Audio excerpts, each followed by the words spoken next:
तो guys, TDS and TCS are both very simple chapters, but I don't know, either students either land up skipping them or they don't even know that if this is six, if this actually exists, because this is very different from income tax, and it's a lovely chapter because if this chapter का question is asked, it's sheer cash marks.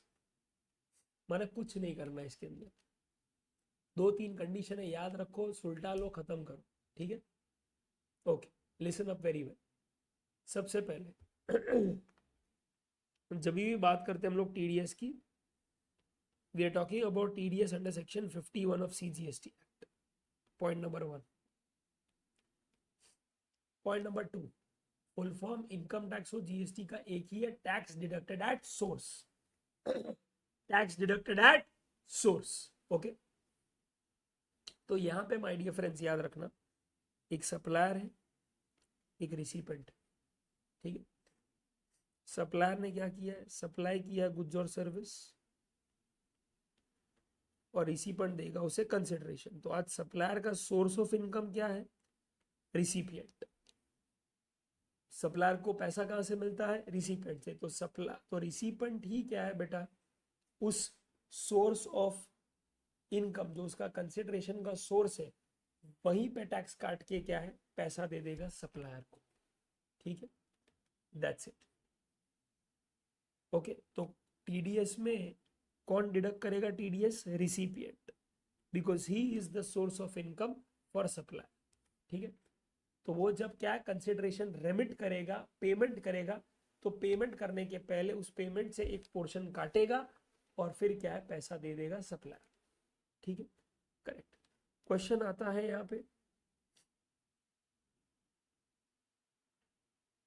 कि sir TDS कब कटेगा, कौन काटेगा, किस rate पे काटेगा, किस वैल्यू पे काटेगा। अच्छा, काटेगा तो डिपॉजिट कब करेगा, डिपॉजिट नहीं किया तो फिर क्या इंटरेस्ट लगेगा। सर कोई डिटेल्स फिल करने के लिए रिटर्न फाइल करना है, ये सब क्वेश्चन आते हैं। पर उसके पहले ये कॉन्सेप्ट समझा तेरे को, यस, ओके। सबसे पहला क्वेश्चन, टीडीएस कौन काटेगा, रिसिपेंट। अच्छा, किस रेट पे काटेगा, 2%।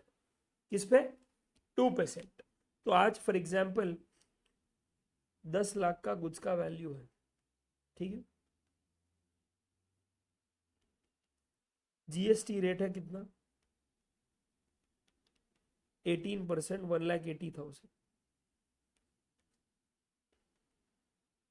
समझा। रिसिपेंट अभी क्या है दोस्तों, करेगा, रिसिपेंट अभी 2% टीडीएस काटेगा, कितने का, जितने का इनवॉइस रेज हुआ है। तो 10 लाख का इनवॉइस रेज हुआ है, 10 लाख का पेमेंट करना है, तो 10 लाख पे ही जीएसटी 2% काटेगा। तो 10 लाख का 2% कितना होता है, 20,000। तो ये काट के रिसिपेंट 9,80,000 प्लस जीएसटी 1,80,000 रेमिट कर देगा सप्लायर, ठीक है। अब जैसे ही रिसिपेंट ये डिडक्ट करेगा टीडीएस, ओके, ये उसको 10th of the next month in which such deduction takes place,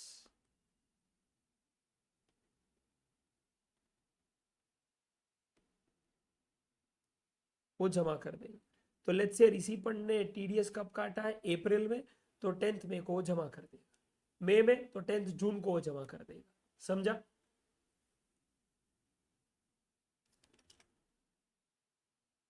दिख रहा है अभी पलक, ओके, यस, इन विच सच डिडक्शन टेक्स प्लेस। माने डायग्राम में है ऑलरेडी, पर आपको लिखना है तो लिख दो, कोई दिक्कत नहीं, ठीक है। और जैसे ही वो जमा करेगा, सप्लायर के ई कैश लेजर में रिफ्लेक्ट हो जाएगा क्या, 20,000, ओके। तो उसका मतलब क्या हो, सबसे पहला, क्या सप्लायर ने गुना किया सप्लाई करने का, यस। उसका जीएसटी लायबिलिटी गवर्नमेंट की तरफ कितना बनता है, 1,80,000 का। तो उसे आइडियल सिनेरियो में 1,80,000 ही क्या है, कंसिडरिंग उसके पास कोई आईटीसी नहीं है, उसे 1,80,000 ही जमा करना पड़ता ई कैश लेजर में, पर इंस्टेड ऑफ 1,80,000 वो कितना जमा करेगा? 160। क्यों? क्योंकि 20 ऑलरेडी जमा है। Is that very clear? Yes. Okay, तो ये केस। तो सप्लायर का लायबिलिटी सप्लाई की तरफ है 1,80,000 गवर्नमेंट का, और रिसिपेंट का लायबिलिटी टीडीएस के रिलेशन में गवर्नमेंट की तरफ। ठीक है, यस। ओके, इतना क्लियर है बॉस? आगे बढ़ू अभी। ओके, अभी क्वेश्चन ये आता है सबसे पहला कि एलिजिबिलिटी किसका है? एलिजिबिलिटी नहीं, एप्लीकेबिलिटी, क्योंकि ये कंप्लायंस है जो करना है। तो एप्लीकेबिलिटी तब आएगा जब सप्लायर, कोई भी सप्लायर हो सकता है, वो सप्लाई कर रहा है टैक्सेबल गुड्स और service of a contract value exceeding 2.5 lakhs। तो टू टेक अवेज कि कोई भी गुड्स और सर्विस टैक्सेबल होना चाहिए। और दूसरा मैंने यहां पे क्या वर्ड यूज किया? Contract value exceeds 2.5 lakhs। अच्छा, कॉन्ट्रैक्ट वैल्यू में बकायदा याद रखना कोई भी टाइप का जीएसटी नहीं आएगा। तो अगर कॉन्ट्रैक्ट वैल्यू है दोस्तों 11,80,000, जिसमें 1,80,000 जीएसटी है, कॉन्ट्रैक्ट वैल्यू अब 10 लाख लेंगे, 11,80,000 नहीं लेंगे। समझा? जीएसटी का कंपोनेंट कॉन्ट्रैक्ट वैल्यू में इंक्लूड नहीं करेंगे। कॉन्ट्रैक्ट वैल्यू यानी जितना पैसा आपको मिलने वाला है, और जो टैक्स आप चार्ज कर रहे हो वो आपकी अमानत नहीं है। ठीक है, ओके। अच्छा, contract value is also not equal to invoice value. कैसे? सिंपल, सप्लायर ने अगर रिसिपेंट के साथ कॉन्ट्रैक्ट किया कि 1 साल में मैं तेरे को 12 लाख का गुड्स दूंगा, हर महीने 1 लाख का, तो ऑब्वियस सी बात है दोस्तों, कॉन्ट्रैक्ट 12 लाख का हुआ है, पर हर महीने इनवॉइस तो मैं 1 लाख का ही रेस करूंगा ना भाई। तो चेक करना बात इनवॉइस वैल्यू की है या कॉन्ट्रैक्ट की। अगर लिखा है वहां पे इनवॉइस 1 लाख, तो ऐसा मत बोल देना इनएलिजिबल है वो, या एप्लीकेबिलिटी नहीं रहेगा उठी। समझा? तुझे देखना पड़ेगा कॉन्ट्रैक्ट वैल्यू, अगर वो एक्सीड करता है 2.5 लाख से, खत्म बात।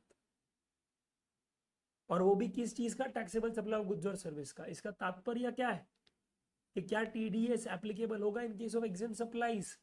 नहीं। क्या टीडीएस एप्लीकेबल होगा in case of taxable supplies where the contract value is 2.5 lakh से कम? नो। ठीक है, परफेक्ट। अच्छा, अभी रिसिपेंट कौन होना चाहिए?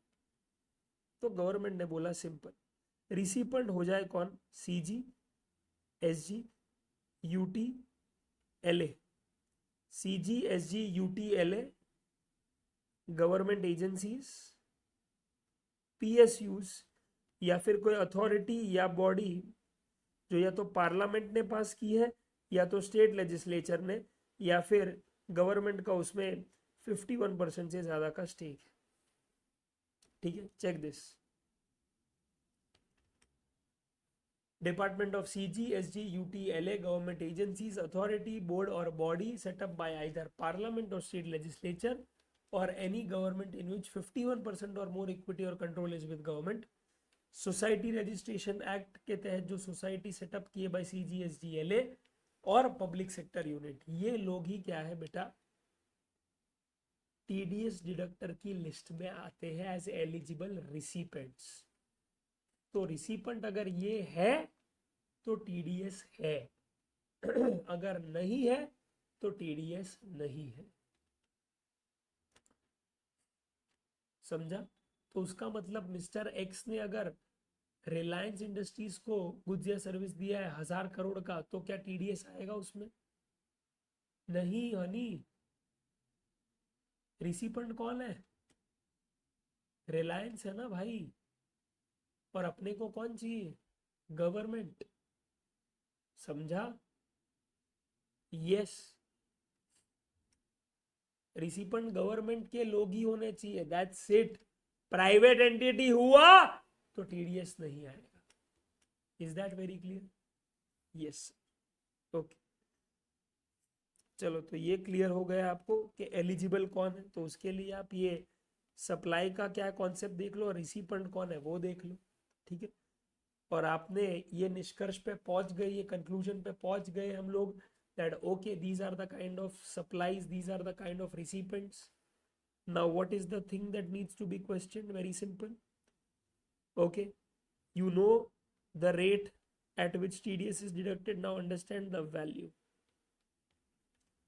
My question to you is, if the supplier says that contract value is 10 lakhs plus GST 1.8 lakhs, invoice value is 1 lakh plus GST 18,000, recipient payment किसका करेगा? सप्लायर, जितने का इनवॉइस रेज हुआ है अभी, ठीक है, तो वो करेगा 1,18,000 का। अब आपके लॉजिक के हिसाब से आपको क्या लगता है, टीडीएस जो है 2% किस पे कटना चाहिए? आप अपने हिसाब से बताओ, 10 लाख पे या 1 लाख पे? कॉन्ट्रैक्ट वैल्यू या इनवॉइस वैल्यू, आप अपने हिसाब से बताओ। कॉन्ट्रैक्ट वैल्यू या इनवॉइस वैल्यू नहीं बोलूंगा मैं, पेमेंट आपने जो किया है वो value. Always remember my dear friends,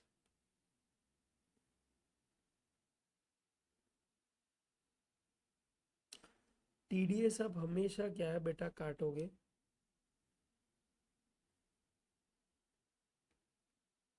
payment value पे। जितना पेमेंट कर रहा है ना उसमें से काटना है। समझा? वरना क्या दिक्कत हो सकती है पता है पलक, कि कॉन्ट्रैक्ट वैल्यू पे अगर आ गया ना 1%, 2%, तो ऐसा हो सकता है कि कॉन्ट्रैक्ट है 100 लाख का, टीडीएस तेरा बनता है 2 लाख का, पर इनवॉइस ही अभी 50,000 का रेज हुआ। तो क्या फिर उस केस में क्या पेमेंट ही नहीं करूंगा क्या मैं? क्योंकि मुझे तो पूरा अमाउंट फिर डिडक्ट ही करना है, मुझे तो मेरे जेब से जमा करना पड़ेगा टीडीएस फिर, क्योंकि मेरा लायबिलिटी तो 2 लाख का आ गया फिर। Got it? So to address that kind of a tricky situation, government said नहीं भाई, तेरे जेब से जितना जा रहा है ना अभी उसमें से ही काट दो, और तेरे जेब से क्या जाएगा? जो पेमेंट करना है। तो अगर इनवॉइस भी फॉर एग्जाम्पल अगर ऐसा हुआ, खुदा ना खास्ता अस्तलवीस्ता, कि आज सप्लायर ने अगर 1 लाख क्या क्या इनवॉइस रेस किया है और रिसिपेंट 50,000 का ही पेमेंट कर रहा है, हो सकता है ना ऐसा? हो सकता है नहीं करना उसको पेमेंट, अभी नहीं लिक्विडिटी है, तो 50,000 पे ही टीडीएस कटेगा। तो ideally invoice and payment will be the same, but still if it is different you should not be bloody confused, you should be like damn clear के यार पेमेंट पे ही कटेगा टीडीएस। समझा? यस, ये बहुत बड़ा इशू होता है, तो ये याद रखना। ये क्वेश्चन में बहुत बार ट्रिक करते हैं, तो क्वेश्चन में सावधान रहना, सतर्क रहना, पढ़ना क्वेश्चन। ओके, और उसमें भी प्लीज जीएसटी को मत लेके आना बीच में। तो 1,18,000 पे टीडीएस नहीं कटता, 1 लाख पे ही कटता है। 18,000 तो खुद जीएसटी है यार, ये याद रखना, ठीक है? परफेक्ट। अच्छा, अभी आपको वैल्यू पता चल गया, आपको रेट पता चल गया, राइट? अब आप जब डिपॉजिट करोगे बेटा, उसका डेट क्या है? तो बोला 10th of the next month following the month in which deduction takes place। तो उसका मतलब अगर सिंपल सी बात है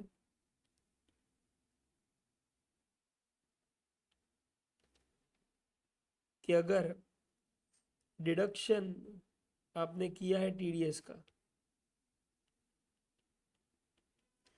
ऑन 20th जनवरी, तो आपका ड्यू डेट क्या बनता है ऑफ डिपॉजिटिंग टीडीएस?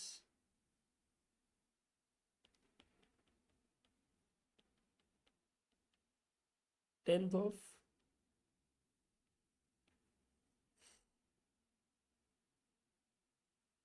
तो जैन के बाद क्या था, फेब।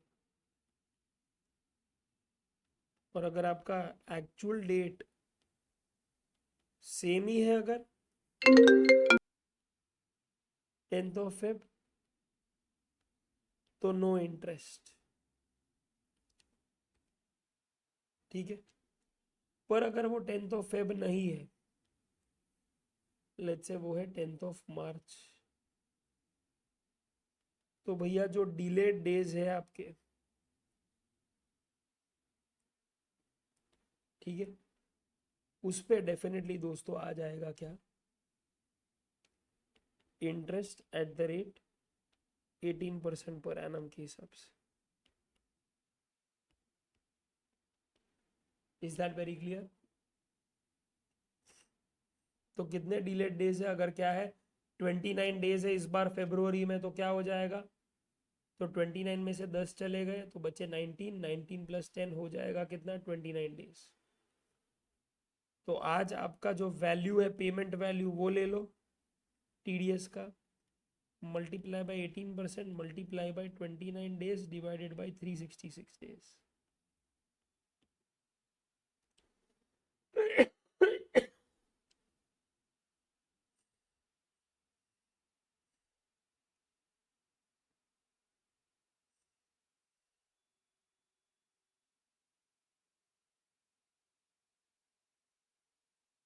ठीक है,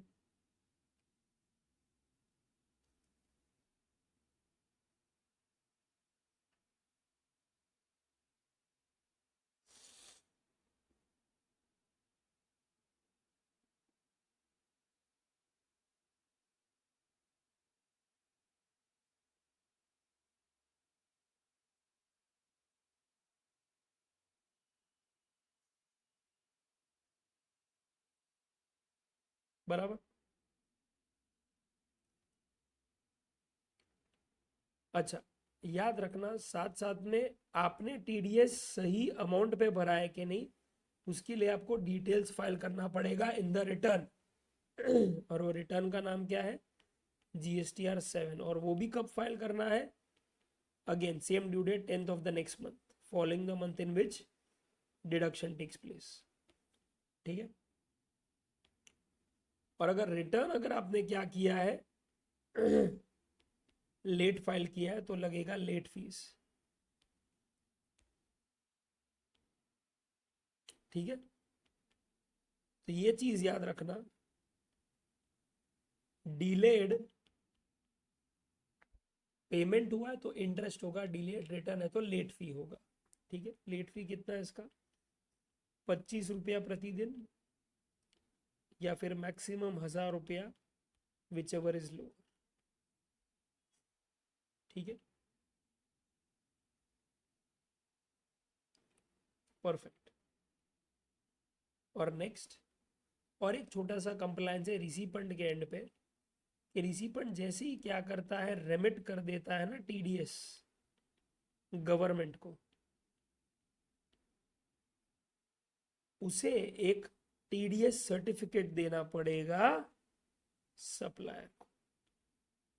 with in how many days, within 5 days from the date of remittance of tax to government. समझा? तो 5 दिन कहां से गिनना है, जब आपने पैसा जमा करवाया वहां से, ना कि वो दिन से जिस दिन आपने क्या टीडीएस काटा है, नहीं। समझा? ये भूल बहुत करते हैं लोग, यहाँ पे मैंने इसीलिए स्पेसिफिकली उसको लिखा है। समझा? तो ये चीज याद रखना कि जब टीडीएस काटोगे वहां से 5 दिन मत गिनना, ओके। तो आज उसका मतलब क्या है, keeping in mind the above case, TDS जमा कब किया था यहाँ पे, 10th मार्च को। तो डू यू रियलाइज, मैं मेरा ड्यू डेट क्या आ जाएगा सर्टिफिकेट इशू करने का एज अ रिसिपेंट, 15th मार्च, 11, 12, 13, 14, 15। तो अगर मैंने 20th मार्च को कर दिया, तो फिर मैं 15th मार्च से, यानी 16, 17, 18, 19, 20 वो 5 दिन का क्या है डीले गिनूंगा और उस पे लेट फी पे करूँ। समझा? तो ना ही ये वो दिन है जिस दिन आपने टीडीएस डिडक्ट किया, ना ही वो दिन है जिसको आपको आइडियली ड्यू डेट पे जमा करना, नहीं एक्चुअली कब जमा किया है तब देखो ये केस। ठीक है।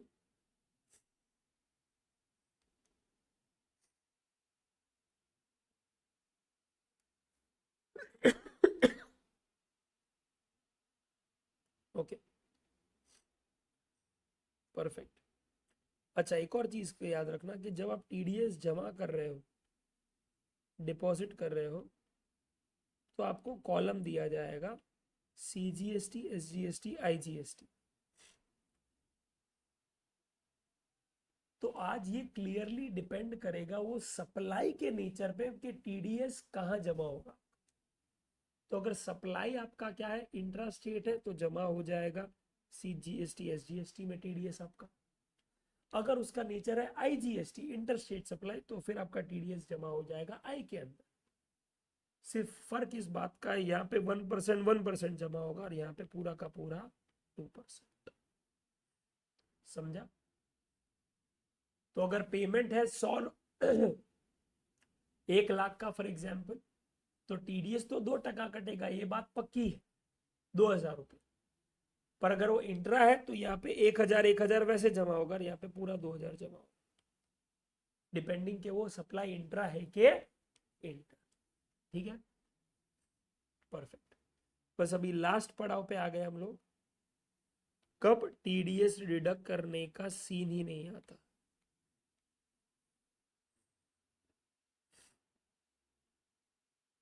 ओके, सबसे पहला जब एग्जाम सप्लाई होता है,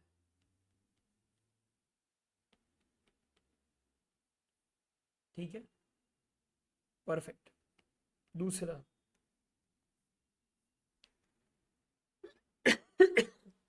जब एक पीएसयू दूसरे पीएसयू को गुजिया सर्विस सप्लाई करता है। अब वो दोनों डिस्टिंक्ट पर्सन भी हो सकते हैं और ऑल टुगेदर अलग अलग भी हो सकते हैं। डिस्टिंक्ट पर्सन यानी कि क्या, मेरी ही ब्रांच जो दूसरे स्टेट में है या सेम स्टेट में पर वो रजिस्टर्ड। समझा? ये हम लोग कॉन्सेप्ट करेंगे आगे जाके। ओके, पर डिस्टिंक्ट पर्सन का मतलब आज SBI Maharashtra is giving service to SBI Punjab. Okay, और दूसरा क्या है, SBI is giving service to ONGC।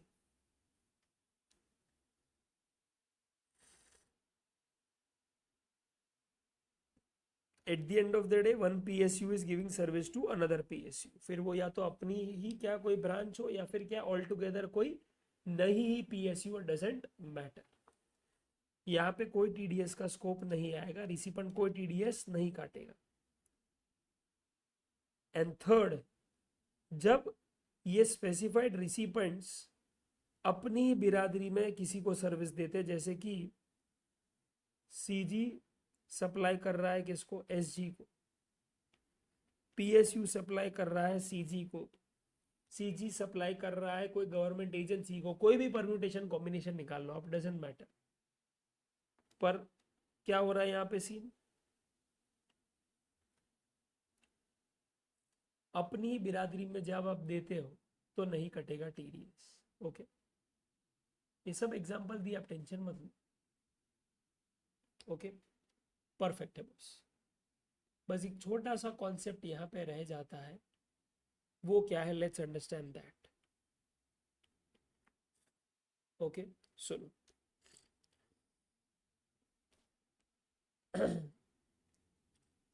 Final CA में आपको पता ही होगा दोस्तों, एक कॉन्सेप्ट आता है प्लेस ऑफ सप्लाई का।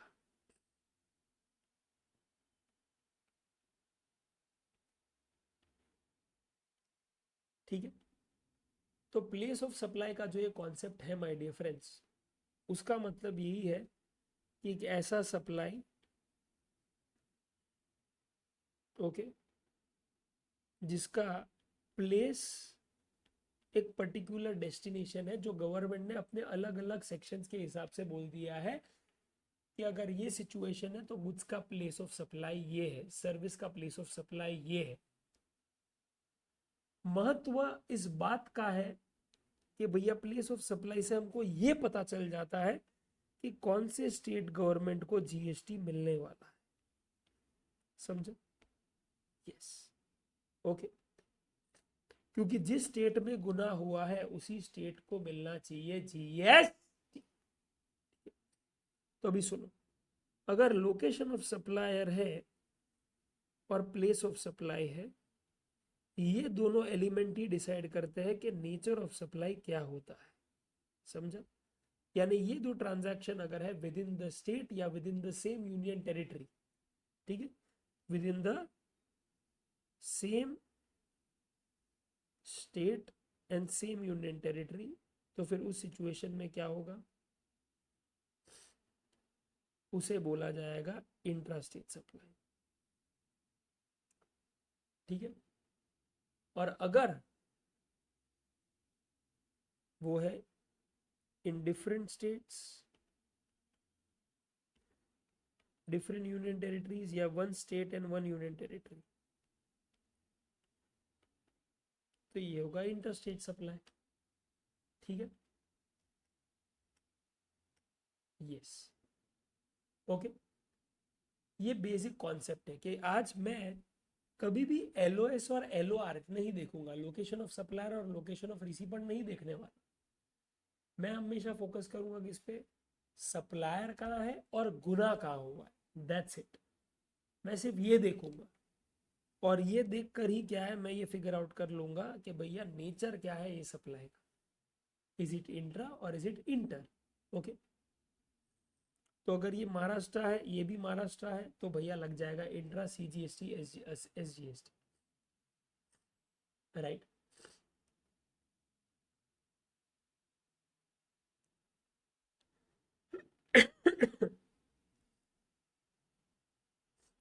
अगर ये for example, okay, let's say case ऐसा है कि ये अगर महाराष्ट्र है, ये गुजरात है, तो हो जाएगा आईजीएसटी, क्योंकि ये इंटर स्टेट सप्लाई। ठीक है? तो आज दोस्तों सिनेरियो कुछ ऐसा है, एलओएस है कहाँ पे, महाराष्ट्र में, पीओएस भी है महाराष्ट्र में, और रिसीवेंट का लोकेशन भी है महाराष्ट्र में। तो फिर ऐसे सिनेरियो में दोस्तों क्या होगा, नेचर ऑफ सप्लाई हो जाएगा इंट्रा। कैसे पता लगा, ये और ये देख के, तो लग जाएगा कौन सा टैक्स, सीजीएसटी और एसजीएसटी। अच्छा, अगर एलओएस महाराष्ट्र में, पीओएस गुजरात में है और रिसीवेंट का लोकेशन भी गुजरात ही है, तो नेचर ऑफ सप्लाई क्या होगा, तो बोला वो इंटर है। बोला कैसे पता चला, ये और ये देख के। क्या लग जाएगा, तो बोला आईजीएसटी। पर फिर अगर ऐसा होता है कि ये महाराष्ट्र है, ये भी महाराष्ट्र है, और ये गुजरात है, तो डू यू रियलाइज यहां पे क्या होगा, यहां पे ये हो जाएगा दोस्तों कि आज सप्लायर कहां पे है, महाराष्ट्र, प्लेस ऑफ सप्लाई क्या है, महाराष्ट्र, और रिसीवेंट कहां पे है, गुजरात। तो आज ये और ये होने के कारण ये एक इंट्रा स्टेट सप्लाई बन जाएगा, और यहाँ पे सप्लायर लगा देगा सीजीएसटी और Maharashtra SGST,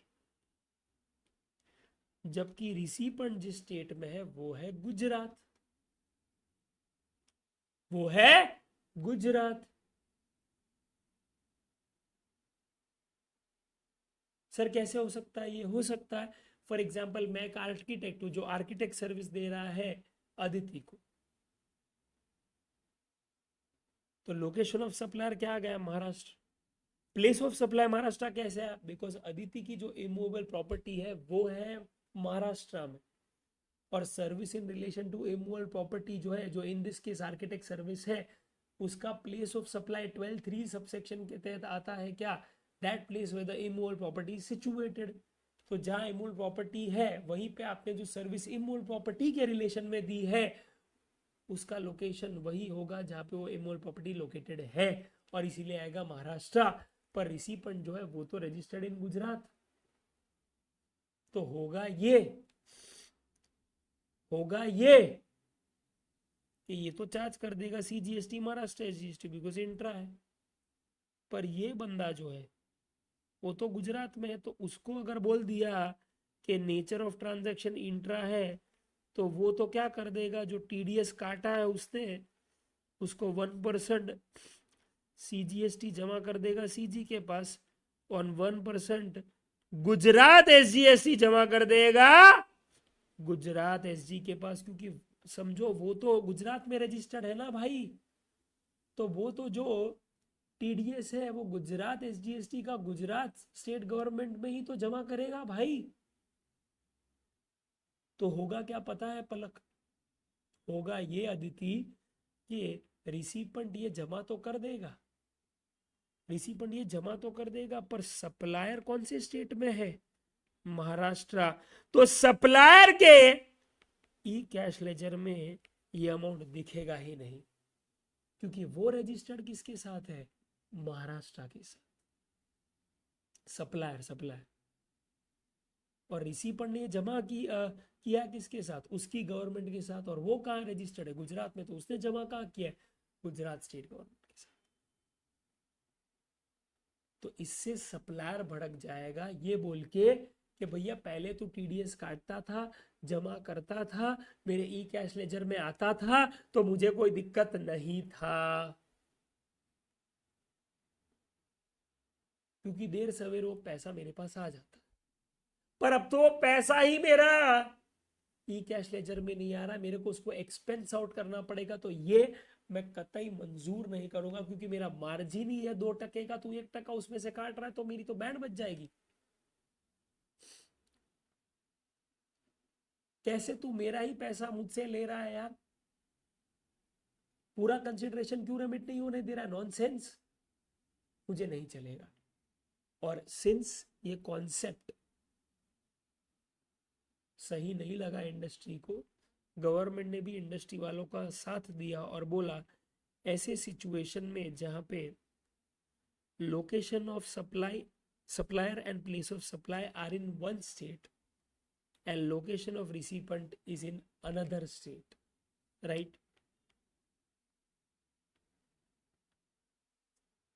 Then in that situation there is no TDS, there is no TDS. Is that very clear? Yes.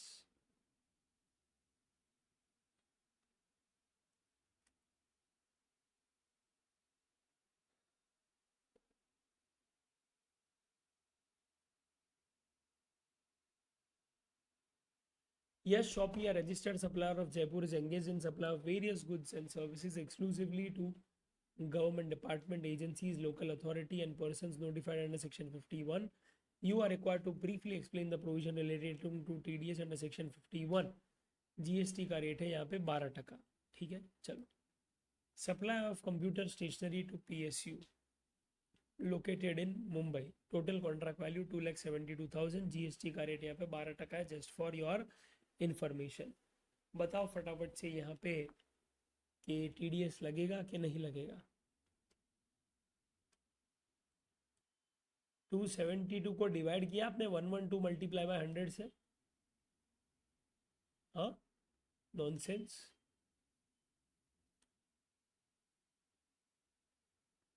क्या आ रहा है amount,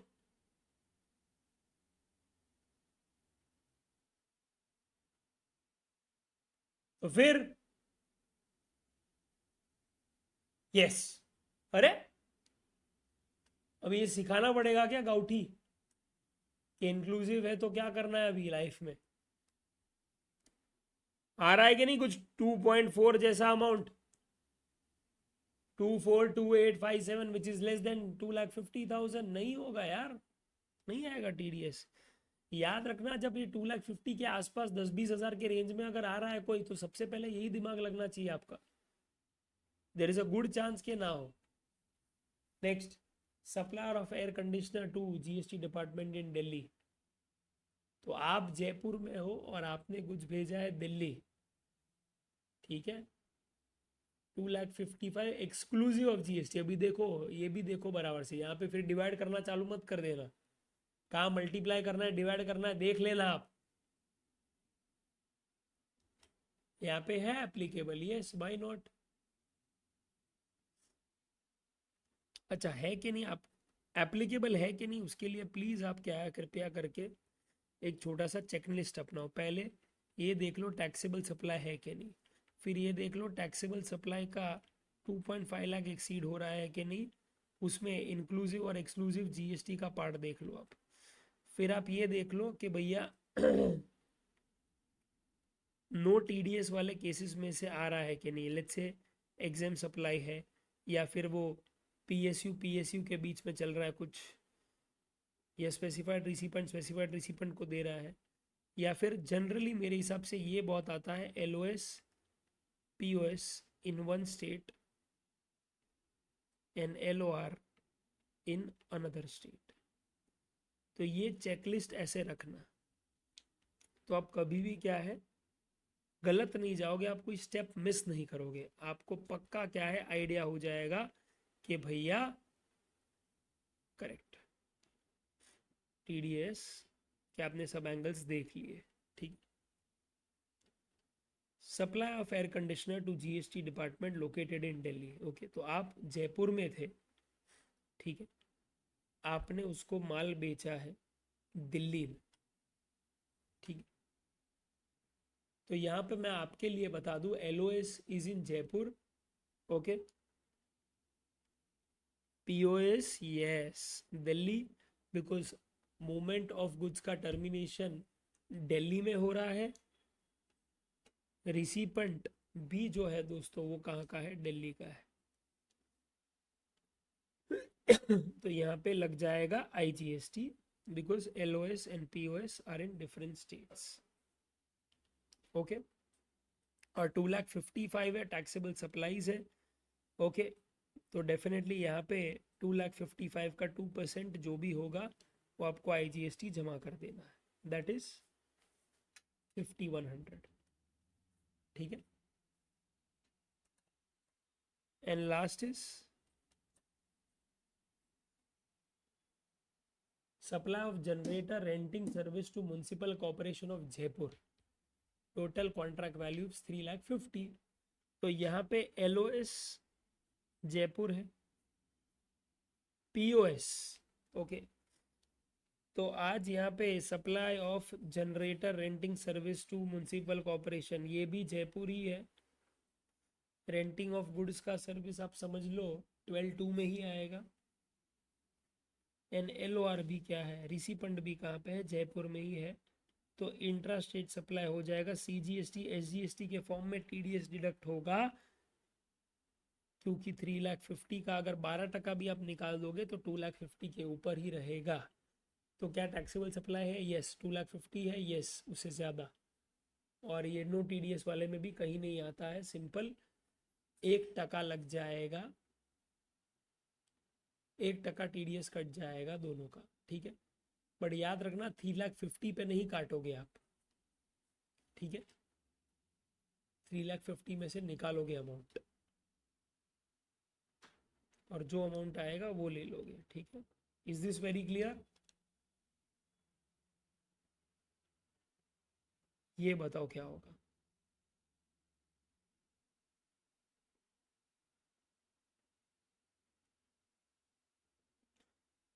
You can talk about this and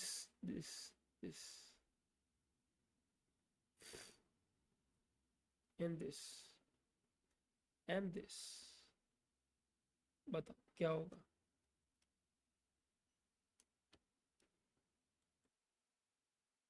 देखो पहला केस है, ओके, उसमें सिंपल सी बात है, सप्लायर एलओएस क्या अपना दिल्ली, ये तो पक्का हो गया है, ठीक है।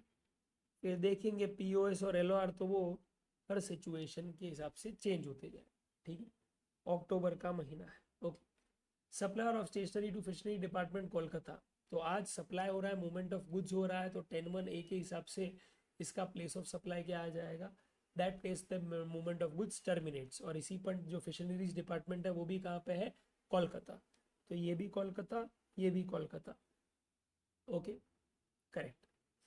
तो आज सबसे पहले तो मैं ये देखूं कि आप ये पॉइंट चेक करने से भी पहले वो 2,50,000 वाला पॉइंट चेक कर लो, फिर जाके वो क्या सेटिस्फाई होता है, फिर जाके ये पॉइंट चेक करने आओ, वरना फालतू की मेहनत होगी और कुछ नहीं। क्योंकि अगर 2,50,000 के ही क्या है, अगर ऊपर है तो, सॉरी नीचे है तो बात खत्म, फिर बात आगे होगी ही नहीं। तो 2,60,000 है, देखो 2,50,000 का आसपास वाला अमाउंट है। जीएसटी का रेट क्या लग रहा है यहाँ पे, देख लो आप, 18% लगा है, खत्म बात। मैं तो बोलूँ वही बात खत्म। 2,50,000 के पक्का नीचे अमाउंट आएगा, नो टीडीएस। दूसरा 2,95,000 है, अगेन इंक्लूसिव ऑफ जीएसटी का अमाउंट है 20,000। मैं तो बोलूँ इस पे भी एक बार ट्राई करके देख लो। एक्सक्लूसिव ऑफ जीएसटी अमाउंट क्या आ रहा है, 2,50,000 एग्जैक्ट आ रहा है। क्या होगा यहाँ पे, अगेन नो टीडीएस। क्यों, क्योंकि एक्सीडिंग लिखा है, ग्रेटर की मात्रा है। Third, supply of heavy machinery to PSU in UK. तो यहाँ पे आप मशीनरी जो बेच रहे हो वो यूके में बेच रहे हो, उसका मूवमेंट यूके में करवा रहे हो, टर्मिनेट कहाँ हो रहा है उसका मूवमेंट, यूके, उत्तराखंड। ऋषि फंड भी कहाँ पे है, उत्तराखंड। समझा, यस। तो क्या ये इंटरस्टेट सप्लाई होगा, यस डेफिनेटली होगा। क्या 2,50,000 के ऊपर अमाउंट है, यस है। क्या टैक्सेबल सप्लाई है, यस है। ठीक है, तो पक्का इस पे आ जाएगा टीडीएस। टीडीएस तो कटेगा, कितना कटेगा, 2% कटेगा। किस में कटेगा बताओ,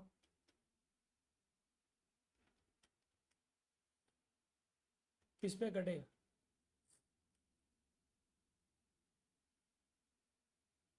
25,000। ओके, 25,000 का 2% इज 500। अरे 5 लाख पे क्यों कटेगा यार, वापस बोल दिया गलत आंसर। किस पे कटता है, क्या लिखा है ये अंदर, मैंने बोला था सतर्क रहो, सावधान रहो तुम लोग। पहला कब से कॉन्ट्रैक्ट वैल्यू के पीछे ही पड़ी है, मैं तो कॉन्ट्रैक्ट पे ही काटूंगी सर।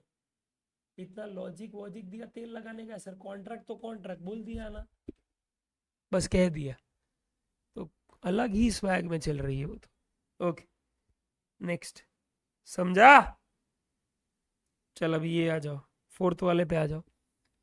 फोर्थ वाला क्या है, supply of taxable goods to Delhi office of National Housing Bank, a society established by Government of India under Society Registration Act 1860, 6,49,000, payment due in October 50,000।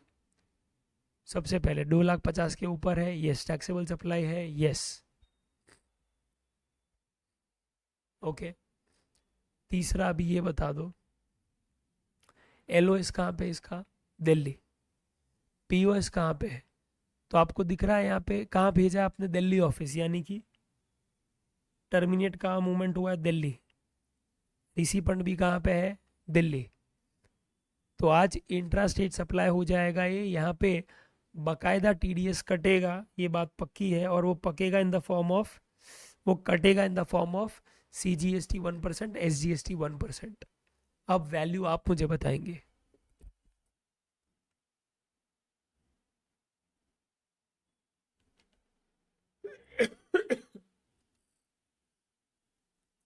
To fifty क्यों आएगा, अरे गाउठी, 1% ऑन 50 था। अरे तू अमाउंट लास्ट वाला ले रहा है अभी, नीट क्या कर रहा है बे। अरे 50,000 पे 1%, 50,000 पे 1%, क्या सो रहे हो क्या।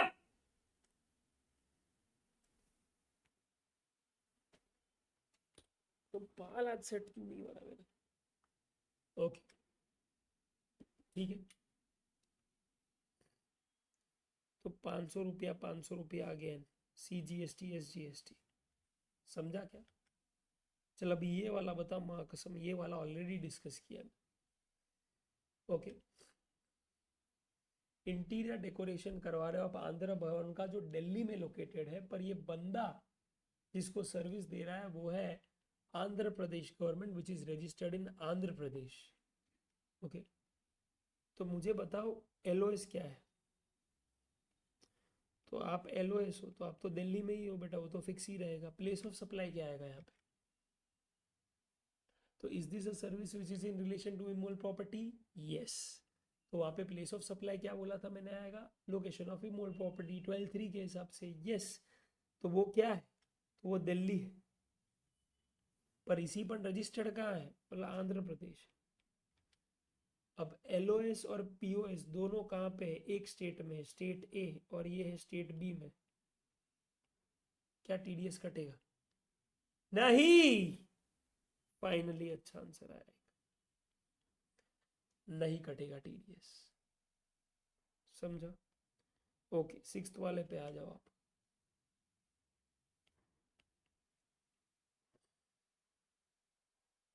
तो 9,72,000 का क्या है? कॉन्ट्रैक्ट है जहाँ पे 7 लाख टैक्सेबल है और 2 लाख, सॉरी, 7 लाख एग्जेम्प्ट है, माई बैड, और 2,72,000 जो है वो टैक्सेबल सप्लाईज है, जिसपे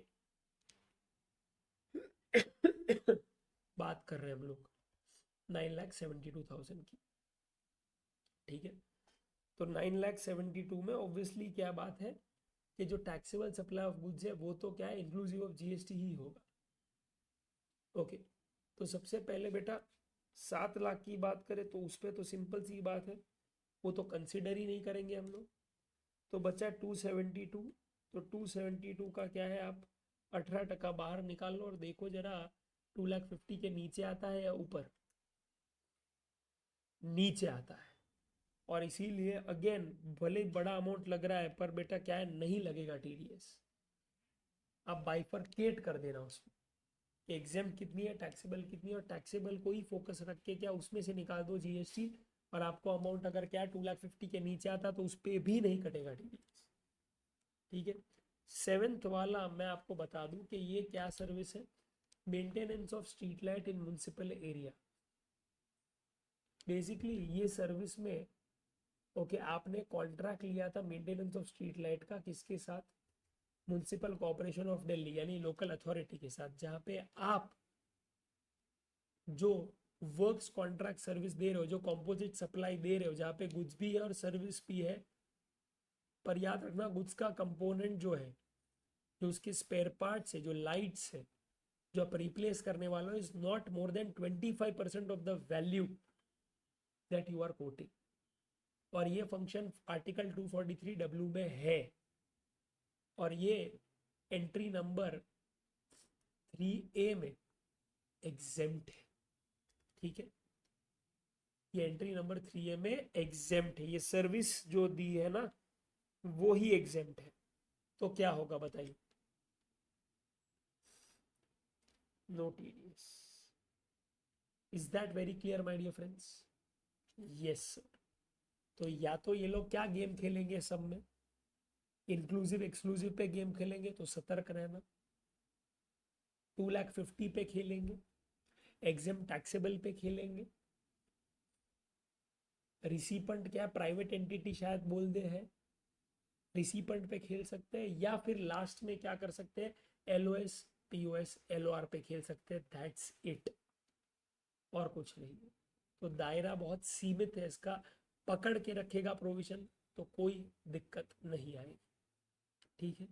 यस। एक मेरे हिसाब से अभी नवंबर 23 में ही एक समय आया था, या मई 23 में, दोनों में से किसी एक में, वो आपको होमवर्क जाएगा। होमवर्क आप करेंगे और मुझे स्क्रीनशॉट भेजेंगे कि आपका क्या आंसर आया। ठीक है, देखते हैं किसमें है कितना दम, तारारम पम पम। ओके, चलो। ओके, एंड इनकेस आपको मेल नहीं आता है बेटा, आज 6 बजे के पहले सब लोग डीएम ठोक देना मेरे को, सब लोग व्हाट्सएप ठोक देना कि सर नहीं आया, नहीं आया, नहीं आया। ओके, सो दैट मैं अपने एम्प्लॉय की बैंड बजा दूँ। Are you getting it? Yes. Okay, intern विंटर्न को रखना ही नहीं चाहिए, एम्प्लॉय को। एम्प्लॉय रखा, वो भी काम नहीं कर रहा है सर कैसे। ठीक है, कल के नोट जो, हाँ तो मैं भिजवा देता हूँ कॉम्पोजिशन से, ठीक। Okay guys, adios amigos, hasta la vista. Hope you all have understood.